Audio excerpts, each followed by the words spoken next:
Assalamualaikum warahmatullahi wabarakatuh. Pada kesempatan kali ini, kami dari kelompok 4 akan mempresentasikan terkait dengan problematika dakwah. Sebelumnya, adapun anggota-anggota dari kelompok kami, yaitu kelompok 4, terdiri dari Saudara Alfi, Saudara Anang, Saudara Alif, saya sendiri Anggun, kemudian ada Saudara Alvan, ada Saudari Alia, ada Saudara Aldi, ada Saudari Alisa, dan yang terakhir ada Saudara Akbar. Selanjutnya, untuk pembahasan pertama, ada baiknya kita mengetahui terlebih dahulu tentang apa itu dakwah. Jadi dakwah, menurut etimologi atau bahasa merupakan bentuk masdar dari kata yad'u, fil mudarri, dan da'a, fil madri, yang artinya adalah memanggil, mengundang, mengajak, menyeru, mendorong, dan memohon. Di antara makna dakwah secara bahasa adalah yang pertama an-nida, artinya memanggil. Da'a fulanun ika fulana, artinya si fulan mengundang fulana. Kemudian yang kedua menyeru. Ad-du'a ila syai, artinya menyeru dan mendorong pada sesuatu. Dalam dunia dakwah, orang yang berdakwah biasa disebut dengan dai. Adapun orang yang menerima dakwah atau orang yang didakwahi disebut dengan mad'u. Jadi kesimpulan yang didapatkan adalah dakwah adalah suatu aktivitas yang dimana dai ini menyampaikan informasi kepada mad'u mengenai kebaikan dan mencegah keburukan. Selanjutnya akan dilanjutkan oleh rekan saya.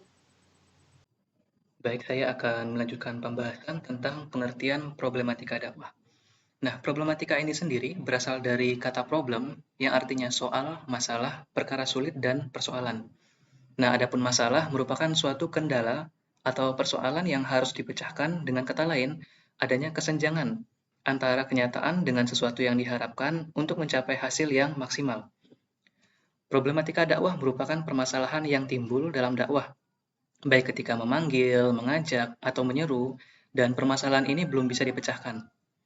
Tentunya, problematika ini membutuhkan penyelesaian untuk mencapai tujuan yang diinginkan, sehingga tidak terjadi kesenjangan antara harapan dari orang yang berdakwah atau biasa disebut da'i, dan kenyataan dari penerima dakwah atau disebut mad'u. Hal ini dikarenakan karena Islam adalah agama dakwah. Apa artinya? Artinya adalah agama yang selalu mendorong pemeluknya untuk senantiasa aktif melakukan kegiatan dakwah dan memperbaiki segala permasalahan yang timbul di masyarakat Indonesia. Selanjutnya akan dijelaskan oleh Saudara Akbar Taufik Ramadan. Oke, selanjutnya jenis-jenis problematika dakwah. Pertama, problematika internal. Problematika dakwah secara internal yaitu berupa problem dan hambatan-hambatan dakwah yang bersumber dan berasal dari lingkup internal kaum muslimin sendiri.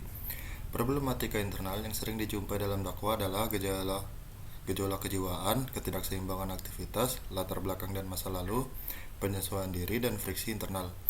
Gejolak ini tidak bisa dimatikan sama sekali, tetapi perlu dikelola dengan baik agar tidak merugikan dakwah dan aktivitas dakwah. Di antara gejolak kejiwaan itu adalah A. Syahwat, B. Amarah, C. Heroisme, D. Kecemburuan. Untuk bagian B-nya dibacakan oleh Saudara Anang Prasetya. Selanjutnya yaitu jenis problematika eksternal. Problematika dakwah secara eksternal yakni problem-problem atau hambatan dan tantangan dakwah yang bersumber dan berasal dari berbagai kalangan dari pihak umat manusia di luar lingkup kaum muslimin. Faktor inilah yang telah menggusur hampir seluruh potensi rohania manusia, menyisihkan dan merusak etika, moral, serta akhlak, dan seharusnya menjadi fokus dalam dakwah Islam. Selanjutnya dilanjutkan oleh Alisa.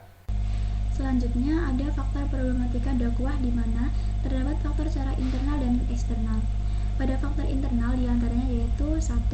Kelemahan para dai terhadap pemahaman konsep-konsep agama sebagai substansi dakwah, metode yang dipakai, serta kualitas dai itu tersendiri.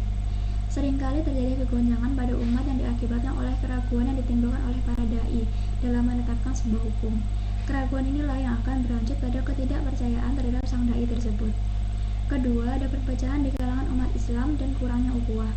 Negara muslim banyak dan negaranya kecil-kecil menyebabkan negara muslim lebih banyak disibukkan dengan perebutan batas negara dan munculnya paham-paham baru serta nasionalisme yang sempit. Ketiga, ada polaritas gerakan dakwah dan fanatisme mazhab. Banyaknya gerakan Islam di dunia seharusnya bisa menjadi suatu sinergi dakwah jika saja semua elemen itu memiliki visi bersama dan melakukan gerakan dengan landasan kebersamaan. Hingga saat ini banyak warga muslim yang masih sering terjebak dengan permasalahan mazhab yang bisa juga disebut dengan permasalahan furu'. Keempat, ada kelembagaan dakwah yang kurang profesional dalam aspek manajemen. Manajemen dakwah punya arti penting dalam dunia dakwah, sebab ajaran Islam yang sempurna tidak bisa ditambah atau dikurangi dalam pelaksanaannya. Perlu adanya koordinasi yang optimal untuk mencegah berkurangnya nilai-nilai Islam di tengah hidup.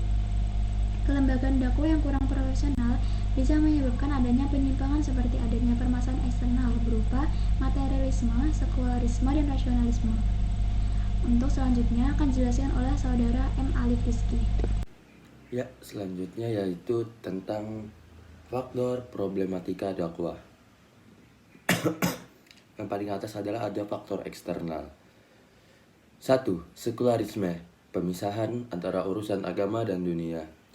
Pada pandangan Islam, apabila sebuah urusan dipisahkan dari nilai-nilai keagamaan, maka urusan itu akan bertabrakan dengan nilai-nilai yang terdapat pada urusan yang lain. Yang kedua adalah Ghazwul Fikri atau perang pemikiran. Ghazwul Fikri adalah usaha suatu bangsa untuk menguasai pemikiran bangsa lain, kaum yang invasi, lalu menjadikan mereka pengikut terhadap setiap pemikiran kaum penginvasi. Yang ketiga ada kapitalisme, materialisme, dan modernisasi. Aspek-aspek peradaban yang dibangun seperti hukum, politik, ekonomi, etika, dan bahkan kesadaran sosial pun bercorak materialisme. Yang keempat, upaya dalam menghambat laju dakwah Islam. Keragaman cara dan strategi dalam upaya-upaya mengancam, menghambat, menghadang, dan menghentikan setiap perjalanan serta laju dakwah Islam. Baik, mungkin itu sekian dari saya. Selanjutnya akan dilanjutkan oleh Alvan Fabian Akli. Saya akan melanjutkan contoh bentuk problematika dakwah. 1. Permasalahan petugas dakwah, dai, dan lembaga dakwah. Pemahaman masyarakat pada umumnya terhadap dakwah lebih diartikan sebagai aktivitas yang berorientasi pada kegiatan-kegiatan ceramah. Kedua, permasalahan materi dakwah. Materi dakwah yang disampaikan pada umumnya adalah bersifat pengulangan atau klise sehingga menimbulkan kejenuhan bagi masyarakat. Ketiga, permasalahan pendekatan dan metode dakwah. Dalam melakukan pendekatan dan metode dakwah, banyak diantaranya yang kurang atau tidak tepat sasaran sesuai dengan situasi dan kondisinya. 4. Permasalahan manajemen dan sistem dakwah. Kelemahan utama dalam bidang manajemen adalah kurang mampunya pengelolaan lembaga dakwah dalam menerapkan manajemen modern dalam pengelolaan lembaga dakwah.